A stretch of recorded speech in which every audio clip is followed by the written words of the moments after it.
Hello, everybody, and welcome to the Heroes Mindset Podcast. Today, I have on Professor Andrew Weaver, and he is going to tell us all about how media is, well, how it's affecting our brains. And he's a professor at media at Indiana University, and I'd love for him to introduce himself.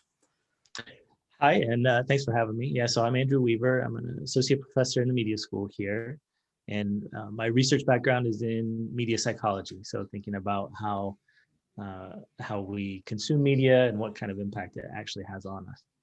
So the big question that I want to ask, or the question that I want to answer in this entire podcast is, how does the media that we consume daily, so that could be TV, movies, YouTube, social media especially, how does it really affect our daily lives? And we were just talking about it right before we got started, and you were saying, or we came to the conclusion based off data that adolescents spend 8 hours a day on average on media sites, whether it be TV, movies, YouTube, social media.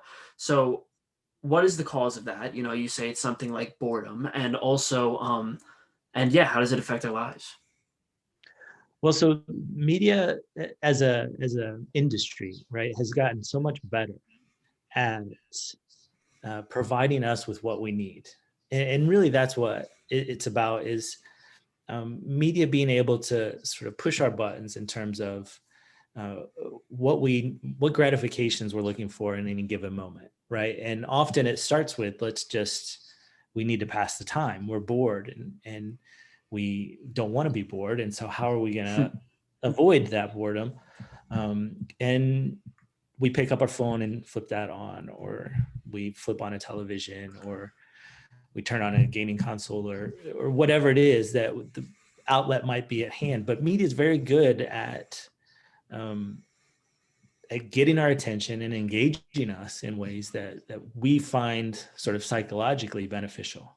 Yeah, I always say that there are two things that media companies, and I say this about food companies too. There's a great quote that I like. I always say, eating no M&Ms is a lot easier than eating just one M&M. Or also, spending no time on Twitter is a lot easier than spending only 15 minutes on Twitter. And I think it's so true, because the media companies, they have two goals. The first goal is to get you on their app, and then the second goal is to make sure that you can't stop. Right? You can't stop eating the M&Ms. You can't stop scrolling on Twitter, and then you end up spending around 8 hours a day, and on social media sites, and you have no idea where the time sort of went. So when you say these companies have gotten sophisticated about it, what specifically have they been doing to sort of trick our psychology? Well, one thing is obviously that they're accessible, right? And so, picking up your phone and turning it on is so easy compared to, say, trying to get a bunch of friends together to go to some physical location that is 20 minutes away. It's simple, right? And so that's one of the things, is just giving us easy access. Once we're there, what the companies have been so successful at doing is just maintaining this minimal sort of level of satisfaction, right? It's not about blowing us away with something. It's more just, and we can get that certainly out of media, right? But that's also, that kind of experience is pretty draining, right? It's mentally and emotionally, if we're, like the prestige sort of television, for example, that the critics love and that people love to talk about, actually is not watched by as many people as the more sort of base reality shows and things like that. A lot more people are watching The Bachelor than are watching like Game of Thrones type shows. Yeah. There was one thing that I saw about that. They were saying that the reason why they instituted like the infinite scroll in in Instagram, TikTok, Twitter, like all those things, is because it's like you're drinking, you're drinking a glass, I'm drinking a water gallon. It's like you're drinking something that doesn't have a bottom, right? There's nothing that tells you, that cues you to say this is the end, right? You finish your meal and you say, okay, I've hit the bottom of the bowl, I'm done. You finish your glass of water and you say, okay, I finished. But when you have this ability to do this infinite scroll, then yeah, like, there's nothing telling you you're done, like, let's stop. And when you do something like you're saying, like when you have that sort of like peak where it's super exciting, that thing that tells you to stop is actually coming back down, right? Like, if you're sustained at this minimal level of energy, you're saying that there's nothing that's going to tell you to stop. Yeah, and if you think about what we need, what's driving us in the moment to seek out media entertainment, Mm-hmm. um, it often is just a like I want to escape boredom. I want to forget about whatever this problem is that I have. I want to pass some time, right? And those kinds of gratifications are met most effectively by content that isn't going to push us too far emotionally, that isn't going to stretch our boundaries too much, that isn't going to make us uncomfortable. It's just, here's some stuff. It's just interesting enough that we're going to keep paying attention to it, but not so interesting that it's going to push us too far in terms of our emotional reactions and things like that. Sort of like a Um, pacifier. That's what it seems yeah, like. yeah, absolutely. That's a good analogy. And it's and to keep it going continuously, the endless stream that you're talking about is important. Like um, Netflix and others have gotten really good at just keeping the content going, even if it's not. If we're talking about television, even if it's not like the same show, at least it's in that same Yeah. genre. So if I sit down and watch like a home improvement reality show, when it's over, it just launches into another home improvement reality show, even if it's not the exact same series. I mean, it's still serving the same purpose. It's still meeting the same needs. It's still the same sort of valence emotionally. So it Yeah, all and if you're watching the just same, goes. if you're watching a series, then it's gonna put you right into the next episode. I was watching a Right. series on Netflix yesterday, and it was I'll call it semi-educational. So I was watching a semi-educational thing on Netflix, and I was saying, I'm like, all right, I'm done after this episode, and it actually did bother me because right after that, it I was about to exit out, and it already queued up the next episode, and it already started, and I was able to click out, but I can imagine, if you're sitting there, it's 4 o'clock in the morning, and you've just watched 6 shows, and you're saying I should probably go to sleep now, but it already queues up the next one. Your brain's not going to be smart enough to turn it off. I did that last night. I mean, I stayed up an hour later than I meant to because I was watching some shows on Netflix, and it was like, all right, I'm gonna go to bed at 11 or whatever, and next thing I know, it's after midnight, and it's like, oh well, I just didn't get up when the show was over because it kept launching into new ones. And things like commercial breaks, for example, are those kind of cues that you were talking about before, where it's like, okay, Yeah. this is over, this is the time to stop. By eliminating those, you're not people lose those cues, they get sucked in for longer periods of time. And if you think about something like TikTok or YouTube, that where you can get in these kinds of spirals and just keep going, and it's going to keep, here comes another one, Yeah. and you just keep watching them. And if there's nothing external that sparks you out of it, yeah, you can lose hours. Yeah, I was watching The Social Dilemma. It's on Netflix. It's very good, and there's a lot of popularity around it. Have you seen it? I have, yeah. Absolutely incredible. And one of the main points that I got from that is, we live in a very individualist culture. So the culture essentially says, if I'm experiencing a problem, I have the strength to solve it. Like, I could do it, right? So if I'm struggling with, let's say, I want to get a career, it's like, all right, I'm not gonna go out and ask my parents to do it. I'm not gonna go out and compromise my pride to ask a friend for a job. I'm gonna do it myself. I'm gonna earn it. I'm gonna get it. Same thing that goes with with media and things like that. We say, all right, I'm struggling. I'm spending way too much time on social media, but I could figure it out. I could figure it out. I could do it. And the point that they made is, when you're doing that, you're competing with the thousands and thousands of data scientists, PhDs, and psychologists sitting on the other side of the screen that are ensuring that you can't. Right. They're spending all their energy, all their time, and all their money to make sure that you are stuck in that little vortex. And all you have left is this feeble, weak little brain that is millions of years old, that definitely has some good parts to it, but also has all of its shortcomings. And all these psychologists, PhDs, and data scientists have sat there and tried to pick apart all of our brain's flaws, and that scared me. And that's the real challenge for us as consumers, right? Is that so many of the processes, this is a little bit uncomfortable to acknowledge, because we do like to think of ourselves as, being in control of ourselves, Yeah. and having some power. But so many of our decisions and so many of our behaviors are based on these automatic processes that happen completely outside of our conscious control. And that makes it really challenging to change some of these kinds of habits, because we might not even be consciously aware of what kind of needs we have when we enter into a media context. We might not be aware of how those media products are meeting those needs, what's going to cause us to turn off or move to a different outlet or whatever, right? Like, these are things that aren't necessarily in our conscious control. Like, and what you're talking about with the people on the other side, what they've gotten really good at is tapping into those automatic processes, Yeah. and generating the kinds of reactions and responses that they're looking for.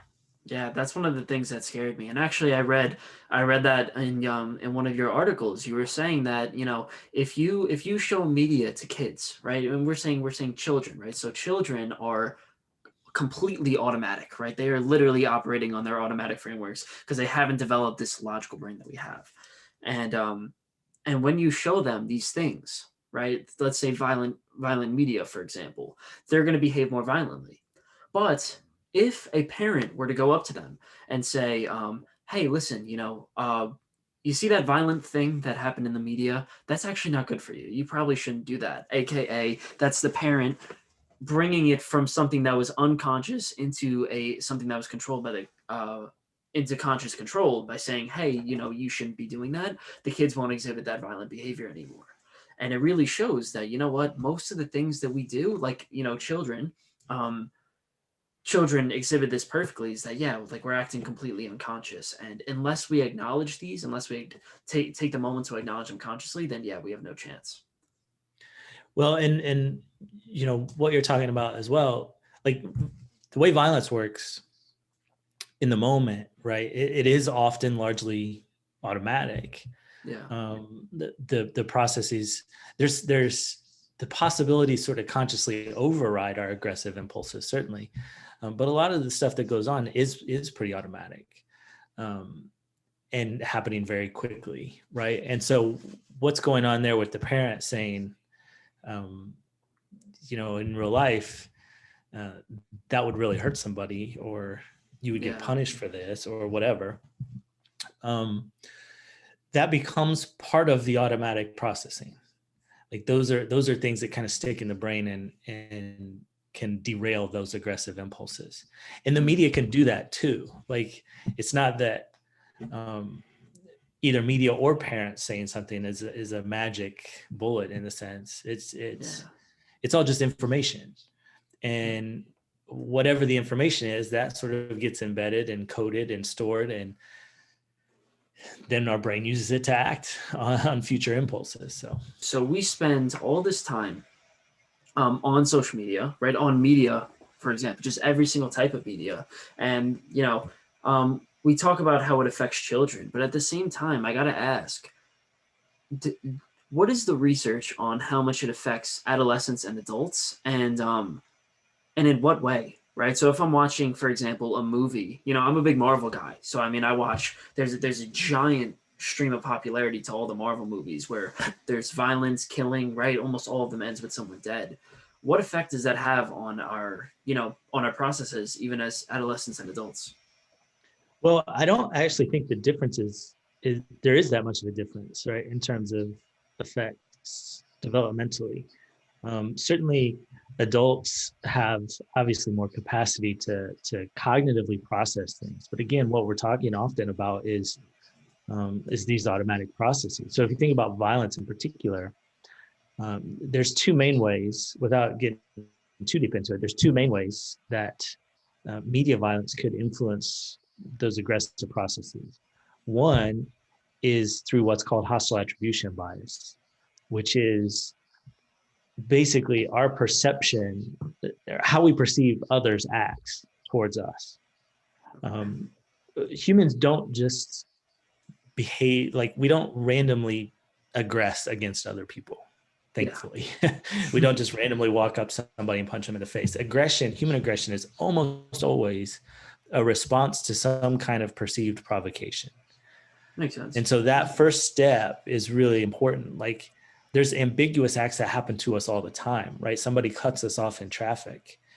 Do we see that as this person's being an asshole and they're trying to provoke me by doing this? Or do we perceive that as, oh, well, they must just not have seen me, or they were distracted by something, it's no big deal, right? If it's the latter, then obviously there's not any aggression that's going to follow that. But if it's the former, then that process is going to continue.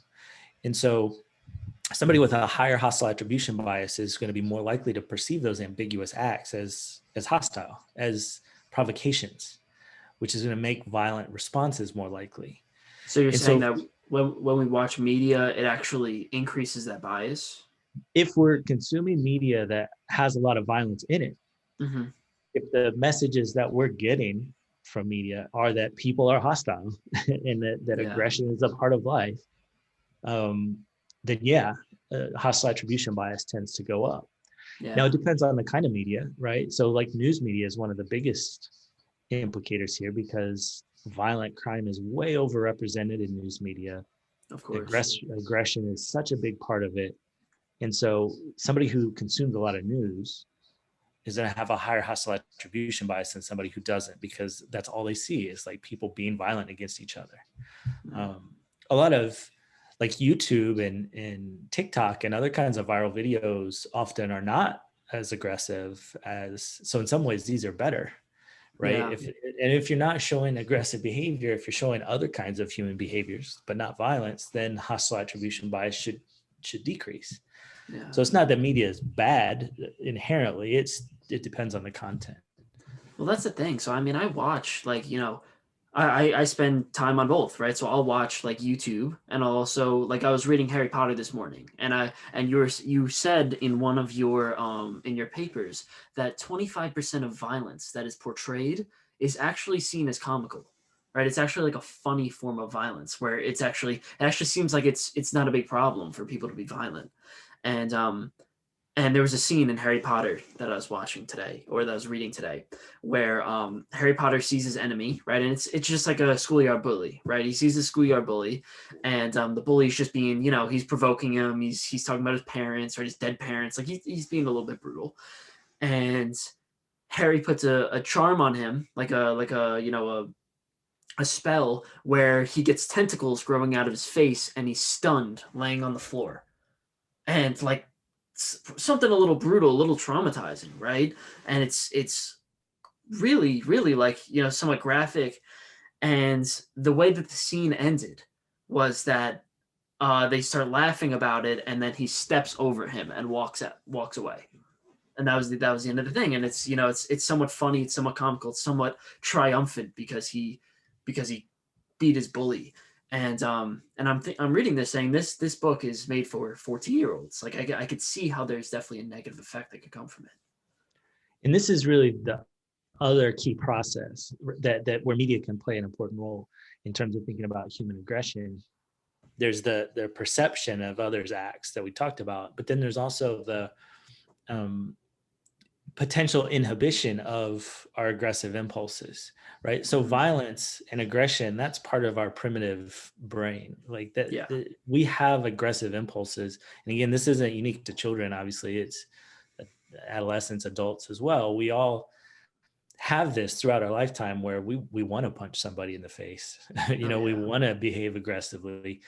But then the more advanced parts of our brain, the executive center of the brain, inhibits those primitive impulses and says, actually, you know what, punching that person in the face might not be a great idea. Yeah.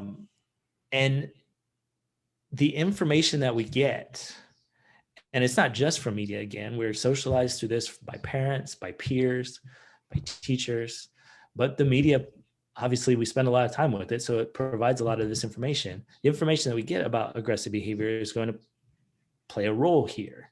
Like if we're getting the message that violence is okay, if it's glamorized, if it's rewarded, if there aren't consequences to it, and consequences meaning punishment, or consequences meaning pain or harm to either or both people, then we're less likely to inhibit those impulses, right? Because what happens as we get older, and this is one of my favorite actually findings in terms of human aggression generally. If you think about when humans are most aggressive, it's when in the lifespan, it's when they're 2 to 3 years old. We don't tend to think about it that way. Like the age crime curve, violent crime is most common among like late teens.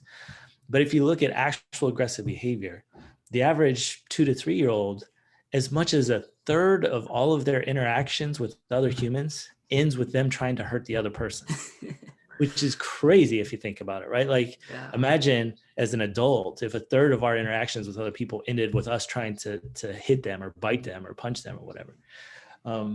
It would be chaos. But that's what life is. There's a reason they call it the terrible twos, because that's what happens. And the reason is that the primitive parts of their brain are working just fine and they're generating these aggressive responses.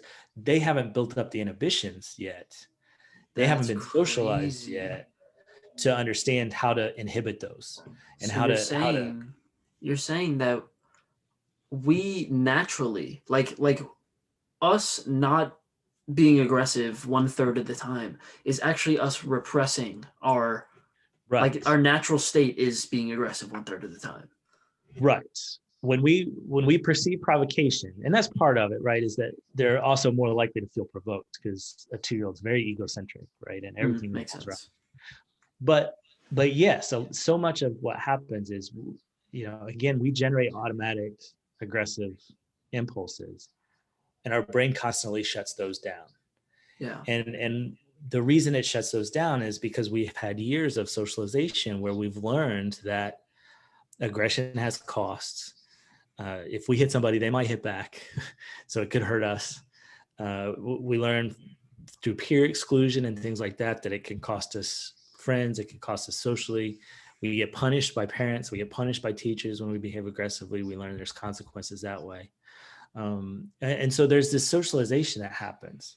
But then if you think about what the media sort of representation of violence often is, not always, but often is that violence is very sanitized, it's glamorized, it's heroic, and it's trivialized, and that there aren't a lot of consequences. And so it's socializing us in a way that is sort of opposite the socialization that we typically get from parents and peers and teachers and so on. Do you think maybe that's why it's so popular? It's so popular because we have this impulse to be aggressive, and it's a way for us to sort of, I guess, release that impulse. Well, what my research has shown is that violence actually isn't as appealing as we kind of think that it is, or as producers think that it is. Actually, I've found in studies of like popular television shows and movies that if you take the violence out, I read that. People enjoy it more. They don't recognize that violence is missing. It's not a component that they miss. What happens is violence is the proxy for a lot of things that we do like. Like it's a proxy for conflict. It's a proxy for action. Suspense, Suspense, even humor, right, in comedic context. And so it represents those other things that we do like. But violence in and of itself is actually kind of aversive. Again, there's a survival benefit to having a negative reaction towards seeing violence around you. So then here's what I wonder. So actually, after reading that, I went in and I took a look at the top 20 grossing films of all time, right? So it starts with Avengers Endgame, then goes to Avatar, then goes to Titanic, then goes, to Star Wars, Avengers, right? Like all these movies.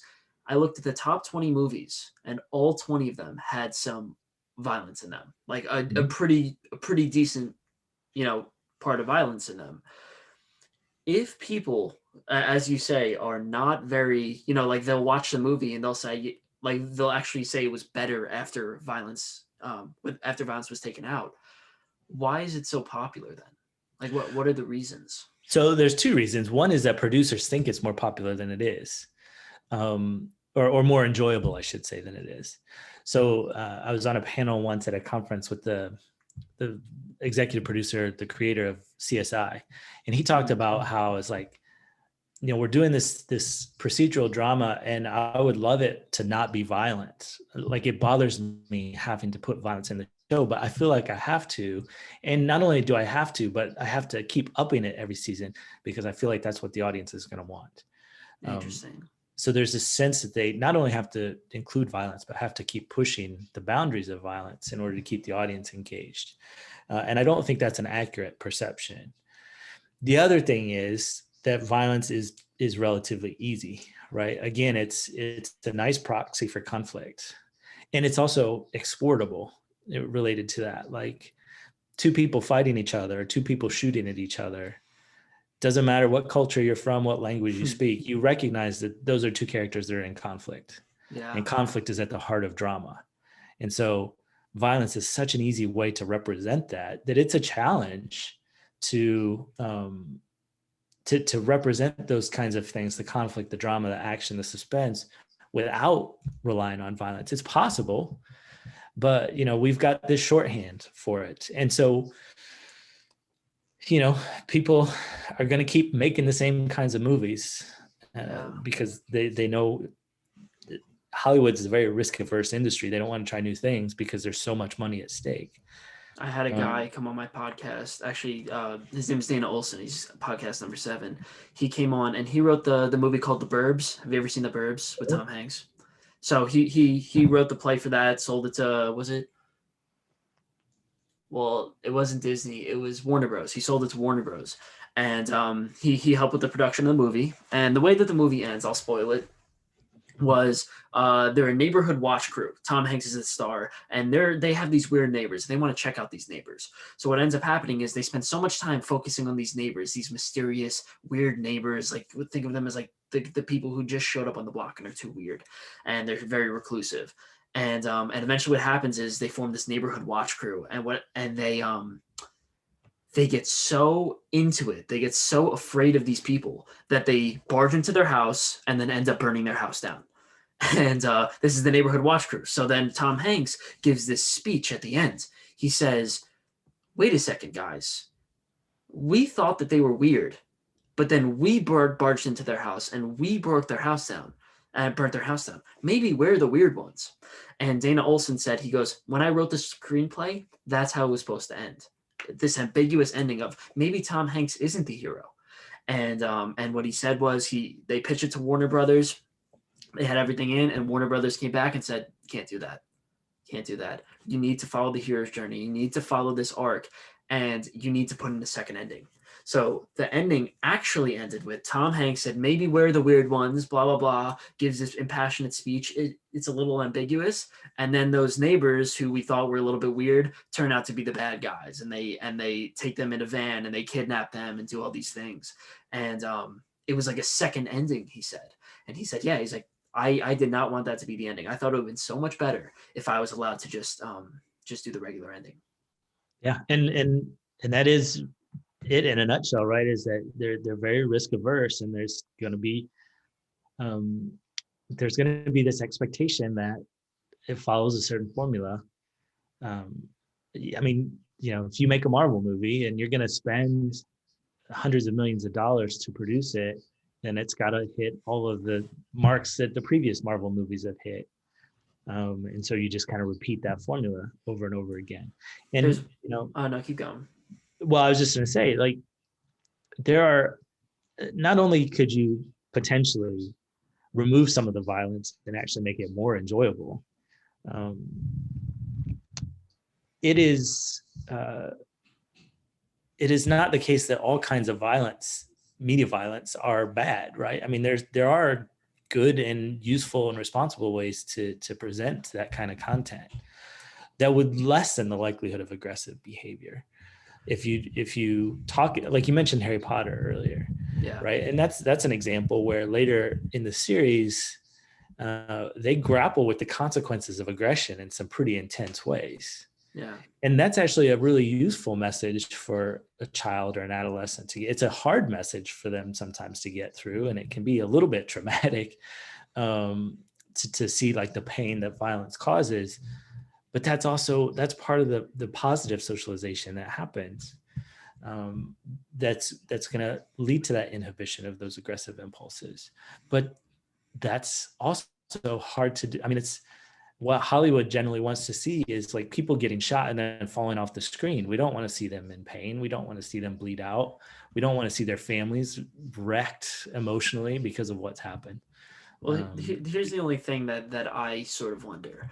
I'm sitting here trying to picture a Marvel movie that doesn't include violence, and I can't. I'm trying to imagine why Marvel got so popular. And when I watch the Marvel movies, I like the fight scenes. I like the point, that big confrontation at the end. Harry Potter faces Voldemort. Captain America faces his villain. Iron Man faces his villain. Thanos, like all these people. And at the end, Thanos dies. And I gotta say, I'm somewhat happy that Thanos dies. Like, I'm actually happy. Like, it actually gives me that little sense of, oh, wow, like the hero won. Like, how awesome is that? I gotta wonder, even though people aren't as happy when they watch the violent movies, they report that they're not as happy. Why do they keep coming back? Even if, like the Marvel wasn't that popular in 2008, but it just became so much more popular in 2020 because of, we could say maybe because of the violence. So that's also an interesting feature, and part of the reason why there is so much violence in media is that it does increase selective exposure. That is, it does increase people's interest in seeing the content because we as an audience have been sort of conditioned to see violence as representing conflict and suspense and action. Like there was a study, we didn't do it here, but some colleagues at Penn State actually did a study with movie trailers and found that people were more interested in seeing the movie if it contained violence not because they wanted to see the violence necessarily, but because in a dramatic context, they rated those movies as having more conflict and suspense. And in a comedic context, the trailers with violence, they expected them to be funnier. So we see it as that proxy. But even in that context, and even when people choose violent content, so I did a study here where I gave people a choice, like I gave them a bunch of synopses that had been edited for, it sounded like there was violence or it didn't. Okay. Even the people who chose violent synopses liked the content better when the content itself was actually nonviolent. And I was using shows like The Sopranos, right? Which you talk about like Marvel, it's hard to imagine them not having violence. It's hard to imagine The Sopranos without violence. Yeah. I was using shows like The Shield, which was an old cop drama that was extremely violent. What else did we use? These were shows. I used 24, like the old Kiefer Sutherland first season on 24. I've never heard of where he's fighting terrorists and he's like, I mean, it's like hard to imagine, but it was possible to edit the violence out of these things. And when we did, people liked it more. I'm not suggesting that we should get rid of violent content in media. I mean, you're right. That's completely unrealistic. And some violence isn't going to be that big of a deal. Mm-hmm. And even the violence that we have today, it doesn't have a huge effect. Certainly media violence isn't the only cause of aggressive behavior. It's not even the main cause of aggressive behavior. But it is a contributing factor. And if we're serious about thinking about ways that we can reduce it, there are ways, right? Like I am not a professional editor and I didn't have access to the source footage when I ran some of these studies And yet my crude little edits on Avid made the show more enjoyable than the unedited director's cut sort of version. And there's a lot of reasons for this, I think, but it tells us, I think, that it's worth at least thinking about some alternative ways that we can tell stories that would actually resonate with the audiences even more effectively. So what do you think is the best? So do you, I guess, I'm assuming you spend a lot of time thinking about it. What do you think is the best way to really handle this? I'm reading Plato's The Republic right now, and Socrates, it's the political philosophy book. Like, it's the book, a lot of politicians today, they say every congressman, president, whatever, needs to read this before they get into office. And one of the first argument that they make is that the government should be the one to regulate art. They should be the one to say, you know what, our heroes should be doing heroic things. And if our heroes are doing non-heroic things, we cut it out. Not allowed. So that's one solution. I want to see, do you agree with that? Or what do you think is the best way to sort of, I guess, manage that? No, I'm definitely against any kind of government intervention here. I think I'm around the same point. I think our and even the weak sort of attempts that have been made, like the rating system is completely broken and ineffective and counterproductive. So it's we're not doing it right now. I think the biggest thing for me is really focusing on producers and actually trying to free them up, because again, my experience has been that a lot of people in Hollywood, say, are uncomfortable with the amount of violence that they're producing and would rather not have to do that, or would rather have more creative ways of representing some of these kinds of things. And I would love to see them have the opportunity to do that. We're so locked into this expectation that audiences crave violent content, and that's what they really like. And so that's what we have to give them. What my research is aimed towards is trying to unpack that a little bit and suggest that actually, you could do something that was really popular that they actually like more if you can represent conflict in other ways. Yeah. And again, like, there are some stories where violence is going to be a part of it. There's some other pieces of entertainment where violence is integral to the experience. Like, you can't have MMA without aggression, right? And I get that, and that's totally fine. And there's always going to be some of that. You can't take it all away, but you could make some changes here. And I think if you just freed the industry from some of its misconceptions, you would see much more sort of progressive content in that sense. Yeah. And I think actually new media provide an example of that. When you go ahead.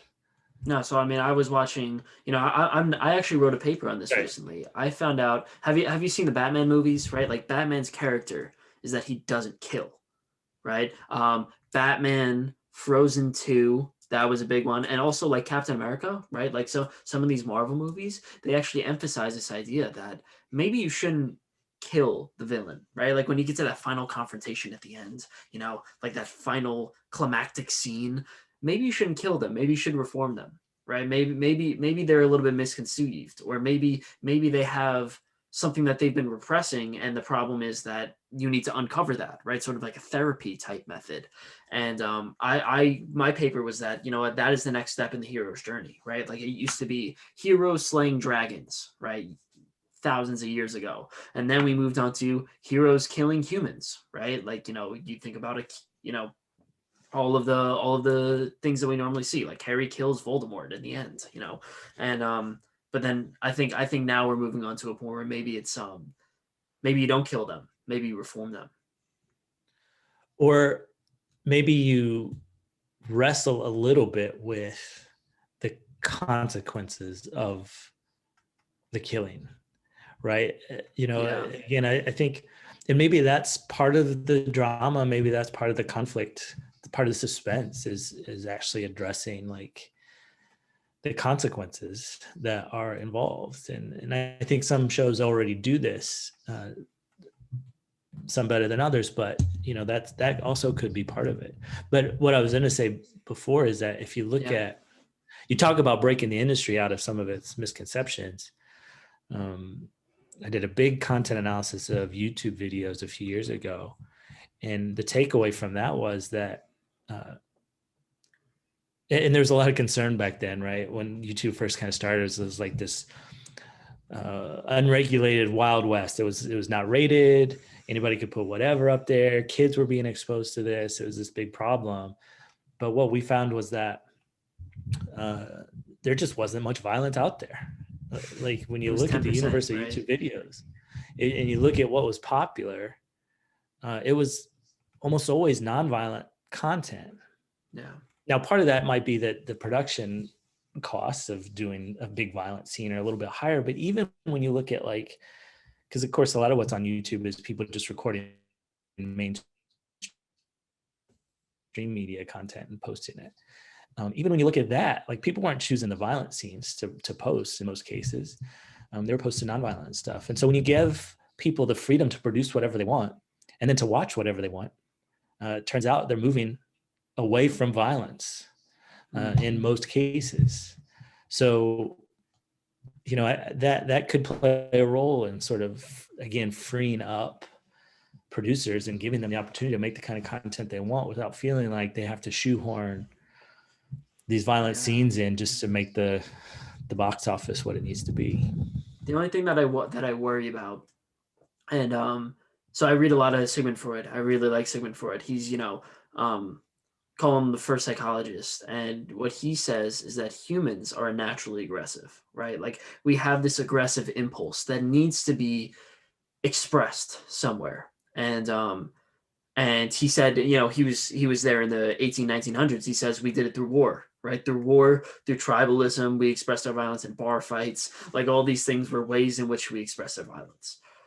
I have the simple theory that now we are starting to express our violence in nonviolent ways, you could say. You could see it as, I guess, a better outlet for this violence, for this violent tendency. If you wanted to be watch violence instead of actually address the violence, by actually hitting somebody or doing something like that.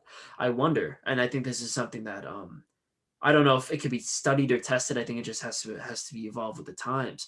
If we get rid of violence in movies and we get rid of violence in media, will that aggressive tendency still exist, or will it somehow go away? Okay, so a few things. You bring up a lot of interesting points here, right? And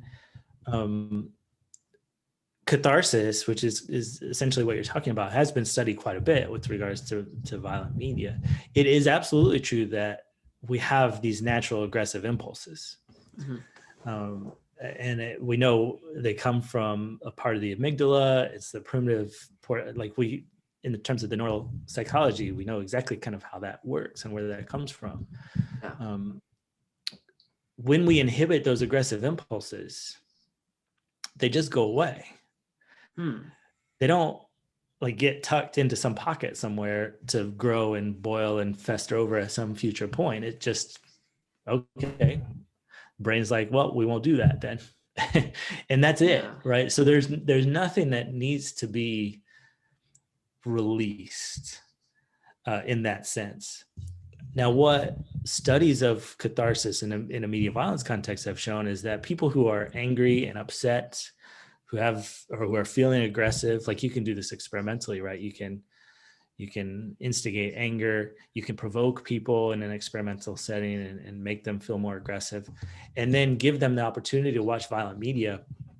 What almost always happens in those cases is that the person comes out the other end feeling more aggressive and more angry and more wound up. Yeah. Rather than sort of allowing it to release in that way. So interesting. So yeah, I don't think that we would see that kind of thing happen. Now, again, I don't think we'll ever get to a point where there's no violence in media. I think that's okay. But some violence is always going to be there. There's always going to be call for it. And I think but what I think it is, it's not catharsis. It's more of just, there's a curiosity about it, right? A natural curiosity about violence and about, what goes on, and the curiosity, or the consequences, and so on. So I do think there are other reasons why it's sort of appealing, and why we might be drawn to certain types of aggressive content. Yeah. So it's not going away, but I do think there's way more violence in the media than what the audience would suggest. What audience needs suggests that we should see, if that makes sense. Yeah, no, it does make sense. I think it's really, I don't know, it's such an interesting topic. I mean, we talk about, I think, so is your main research is video games, correct? You spend a lot of time talking about video games because they're easier to study. Well, they're actually not easier to study. It's actually much more difficult, because Really? with the video game, a player can take it in a lot of different directions. So having experimental control over game players, I've done video game studies where I might have a participant just sort of like walk in circles for half an hour, or they'll experience the game in a completely different way. So it's a difficult thing to study. I have studied video games mostly because I think, so one of my other areas of interest is sort of moral psychology, and how do we make moral decisions. And video games provide a really interesting space in which to study these kinds of human behaviors, because How so? Well, so one of the changes that we've seen in the field of moral psychology over the last couple of decades is a shift from thinking about morality as very cognitive and rational, to understanding that, in fact, so many of our moral judgments are really based in emotion and our emotional responses. The problem is, the way psychologists have been studying this and philosophers have been studying this is with these like cognitive thought experiments, like the trolley problem and stuff like that, Yeah. where the participants have no emotional connection to what's going on. So if on the one hand, you're arguing that emotion plays a key role in moral psychology, but on the other hand, you're studying that in these hypothetical sort of scenarios that the person is not emotionally connected to, then you're not really studying morality. Video games give us the opportunity to put people in these situations where not only can we observe their behavior, but they feel an emotional connection to it. It's actually kind of amazing how people connect to stories and characters in video games, and how they perceive these non-player characters as human and as real, and they feel emotions like guilt, which makes no sense rationally, right? That, like, why would we feel guilty about like killing a video game character when you could just restart the game and they're alive again? But we do, like, people report these kinds of emotions because they are so connected to the story and to the characters. And so it makes it's one of my colleagues, Ted Castronova, has talked about like video games as this petri dish to study larger human behaviors, because you can manipulate things in ways that you can't manipulate real life. Like he studied economics. He's an economics guy, and did a lot of looking at economic policy. And you can't do an economic experiment where you have, say, these three countries adopt this economic policy and these three countries adopt that economic policy. Just for the experiment. Yeah. But you can do that in like a MMORPG, right? Like you can tweak aspects of the economy or aspects of whatever the social issues are that you're interested in, and see what happens in some really interesting ways. That's interesting. It's like, so long as you identify with, let's say, if we're talking about like killing people, so long as you identify with the hero, then it's like you're putting yourself in that world. And it's the same thing. So long as you're identifying yourself with that country, you're again putting yourself in that own little world.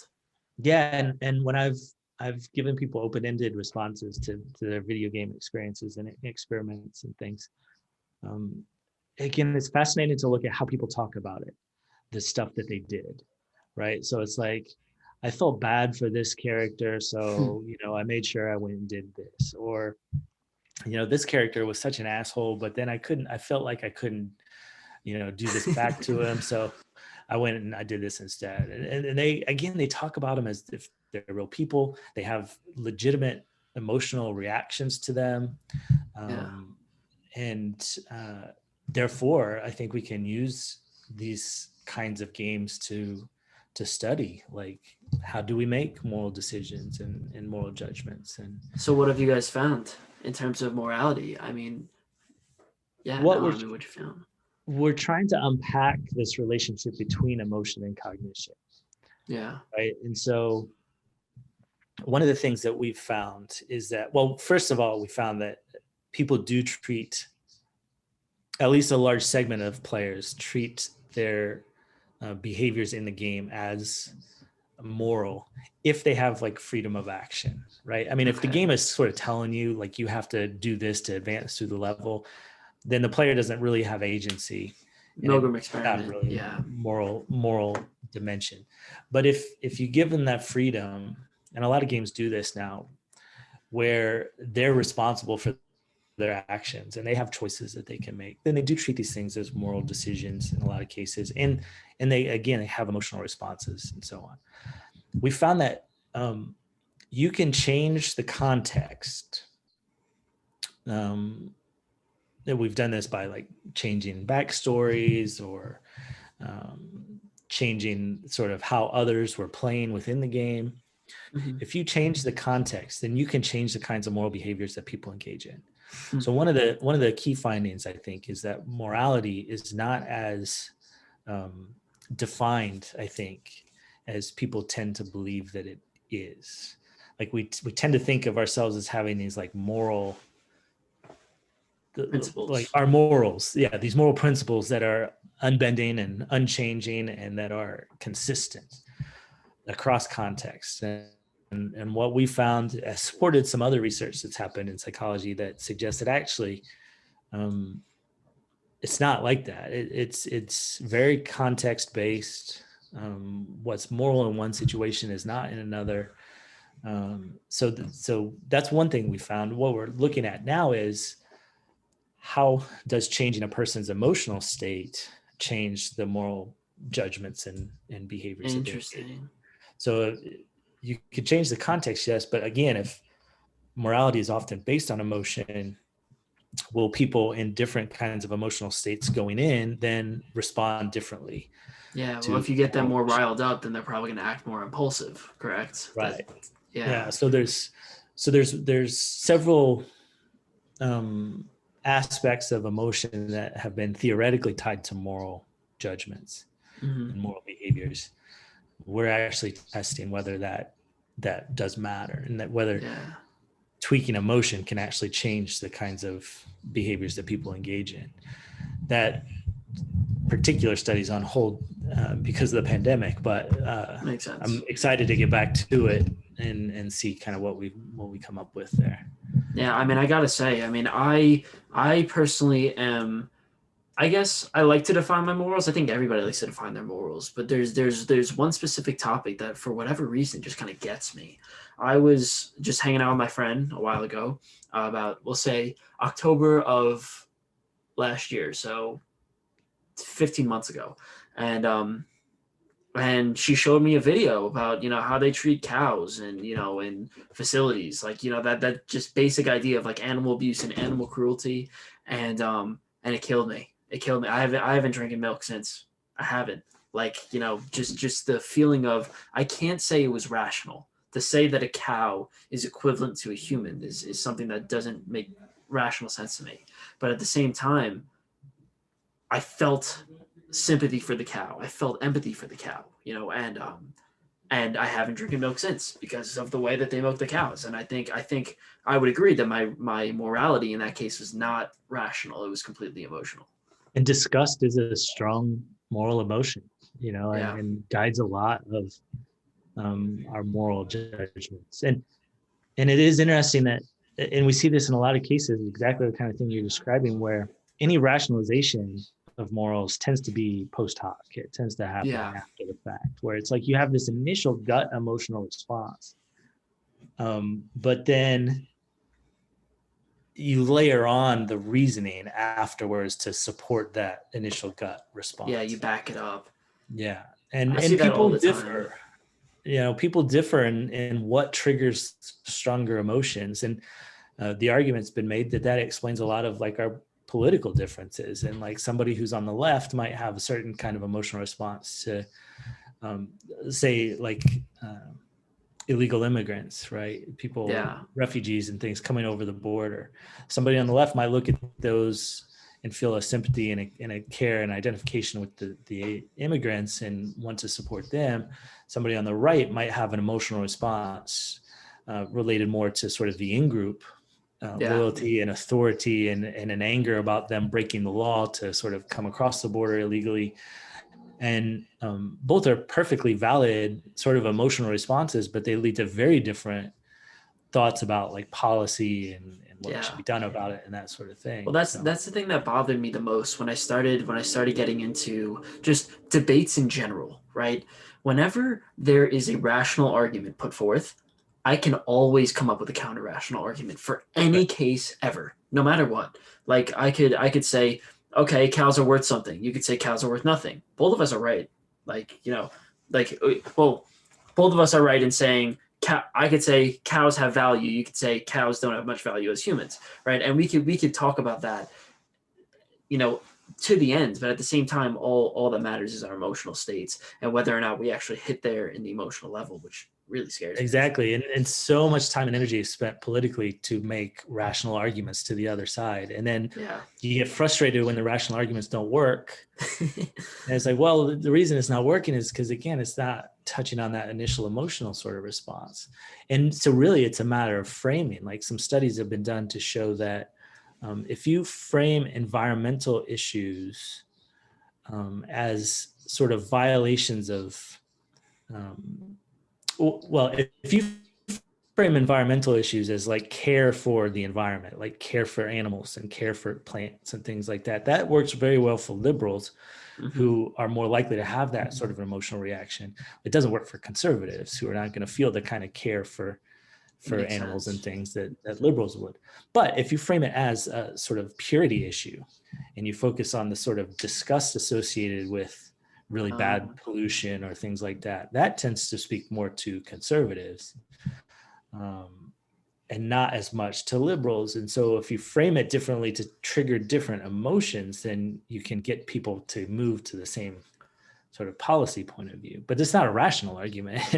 It's an emotional. The thing. They're both going for emotions. That's the craziest part. It's like both of them have no influence. I could give you a rational argument about why we should support X policy. The drinking water in a small city in California is not doing too well right now. We really need to get on it. I could give you such a rational argument about it, but unless I trigger that emotional thing inside of you, you're not going to care about it at all. And that's why I think movies and all those things are so great. I was just having a conversation with my dad, and he literally said, he goes, I watched that new movie Soul. Have you seen the new movie Soul on Pixar? Yeah. And he goes, I watched it and they got to the end and it was the basic archetype of, I got everything that I ever wanted. I got to play, play my favorite thing, which is jazz, with my favorite performer, and I got to do all these things, but it just doesn't feel as great as I wanted it to. And like that feeling, it's like I expected it to be so much better. And he said, he goes, I experienced, like I identified with him in that moment. Like it struck an emotional chord, and that's what I remember from the movie. Not because, the rational, oh yeah, that sounds like a cool concept. It's like, no, I experienced that in my life. I went through these struggles of, 47% of people who graduate, 47% of people who graduate with a PhD feel depression after they graduate. 47% of people. And that's because, you graduate, you're like, oh, this should feel great, but then you feel depressed because you don't have any goals anymore. You achieve your goals and now you don't have any goals anymore. So he goes, my emotional state was what was driving what was driving whether or not I liked it. And I think that's such a powerful idea. And it brings us full circle, right? Back to this idea that so much of human behavior is governed by these automatic processes. And emotion, of course, is one that we don't have conscious control over so much, that is just going to happen. And that in turn is going to drive a lot of it drives our memory, like what we remember, what he takes away from that movie. It drives our judgments and our attitudes and our ultimately behaviors. So it's in some ways depressing that we don't have a little bit more cognitive control over some of these things, but also I think interesting and enlightening to think about how much of our behavior is so automatic, and how if we want to change behavior, we have to change the sort of underlying processes at work here. And it's not just a matter of us telling ourselves, say that I'm going to do less social media. I'm going to spend less time doing this. I'm going to change that. You know, New Year's resolutions almost always don't last out of January, right? For 92%. A reason. Yeah. You gotta change the underlying automaticity. You got to change those automatic. So like you getting a flip phone and forcing yourself to, like, that's the conscious decision, but that changes the underlying process. Yeah. And that's going to have a much more lasting change on behavior than somebody who's like, okay, I'm going to do it now. I'm resolved to not spend so much time checking Twitter. And then also that's the thing, it's emotional too. Like it was an emotional decision. You think anybody who throws away their cigarettes, right? Like, you know, it's such a powerful moment of, I've been smoking for so long, I hate this, I'm throwing it away. It's not like, oh, let me just kind of drop it in the trash can. It's like, no, let me flush this down the toilet, let me chuck it across the lawn, let me do something that's really powerful, because there was that emotional thing, whatever we want to call it, you know, that emotional thing that really triggered it in the first place. And that's what's driving your decision making. When I made the decision to switch to a flip phone, which I don't have on me, it's over there. But I mean, I made the decision, and I was like, you know what? This none of it was rational, right? Like people were giving me rational arguments all day. They were saying, hey, listen, you're not going to be able to text as easily. You're not going to be able to make FaceTime calls. You're not going to be able to have apps, right? Like and all those rational arguments. That's the thing. They were right. They were all correct. But the thing was, I wasn't driven by rational. Like there was nothing rational about my decision. It was all about, will this change my emotional state, which is, will it get me off social media, which I liked. Yeah, exactly. That's a great way to make a full circle. I got to say, that was very good. So, yes, this is Professor Andrew Weaver. Where can people find you on social media? Where can they contact you? I mean, this is such an interesting conversation. I am IU Media Prof on Instagram and Twitter. So yeah, you can find me there. All right, awesome. Or in the media school's website. Yeah, so thank you so much for coming on. This is actually really incredible. Sure, my pleasure.